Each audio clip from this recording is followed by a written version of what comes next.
జూబ్లీహిల్స్ ఉప ఎన్నిక నేపథ్యంలో 4 చెక్ పోస్టులను ఎన్నికల సంఘం ఏర్పాటు చేసింది. 3 షిఫ్ట్లలో నిరంతరం పోలీసులు వాహన తనిఖీలు నిర్వహిస్తున్నారు. 50,000కు మించి నగదు తీసుకువెళ్తే ఆధారాలు తప్పనిసరిగా చూపించాలని ఎన్నికల సంఘం చెబుతోంది. సరైన ఆధారాలు చూపించకుండా తరలిస్తున్న నగదును పోలీసులు సీజ్ చేస్తున్నారు. దీనిపై మరింత సమాచారాన్ని మా ప్రతినిధి శశి అందిస్తారు. జూబ్లీహిల్స్ ఉప ఎన్నిక సమీపిస్తుంది. ఇప్పటికే బరిలో ఉండేటటువంటి అభ్యర్థులంతా కూడా ప్రచారాన్ని ఊరెత్తిస్తూ ఉన్నారు. ఓటర్లను ప్రసన్నం చేయడానికి తమ వంతు ప్రయత్నాలను ఇప్పటికే కొనసాగిస్తూ ఉన్నారు. అయితే ఎలక్షన్స్ ను శాంతియుతంగా నిర్వహించేందుకు వీలుగా ఇప్పటికే ఎన్నికల కమిషన్ ప్రత్యేకమైనటువంటి ఏర్పాట్లను పకడ్బందీ ఏర్పాట్లను చేసింది. ఇదే కాకుండా ప్రత్యేకంగా చెక్ పోస్టులను ఏర్పాటు చేసి ముమ్మర తనిఖీలు నిర్వహిస్తూ ఉంది.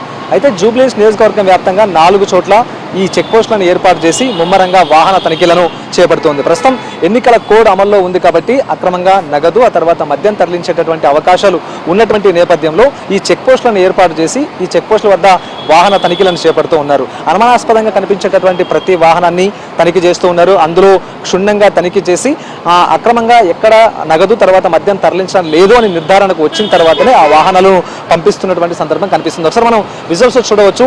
ఇటు పోలీసులతో పాటు ఆ తర్వాత సిఐఎస్ఎఫ్ బలగాలు, స్టాటిస్టికల్ టీం, ఎస్ఎస్సి టీం ఇప్పుడు తనిఖీల్లో పాల్పంచుకుంటూ ఉంది.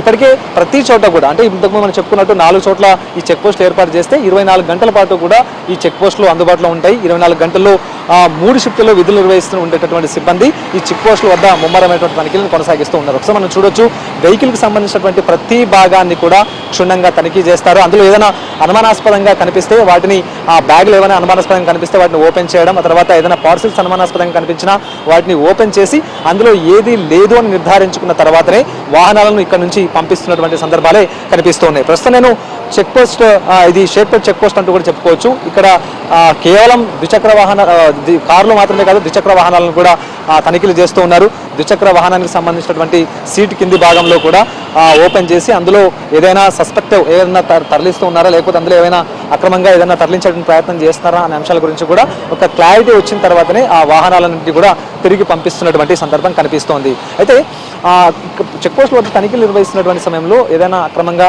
నగదు కానీ ఆ తర్వాత మద్యం కానీ పట్టుబడితే వాటిని వెంటనే ఎలక్షన్ కమిషన్కు అప్పచెప్తూ ఉన్నారు. అయితే నగదు పట్టుబడితే వారికి ఖచ్చితంగా ఆధారాలు చూపించాలి.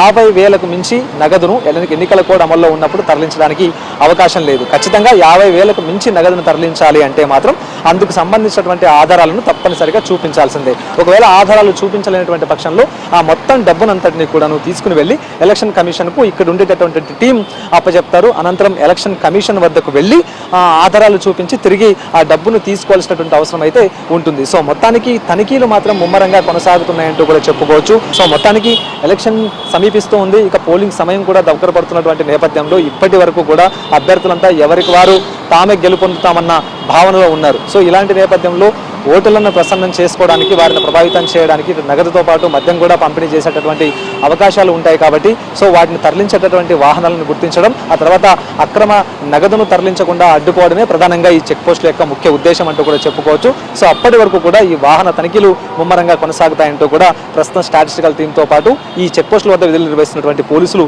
చెబుతూ ఉన్నారు. కెమెరా పర్సన్ సంతోష్తో కలిసి శశి, ఏబిఎన్ ఆంధ్రజ్యోతి.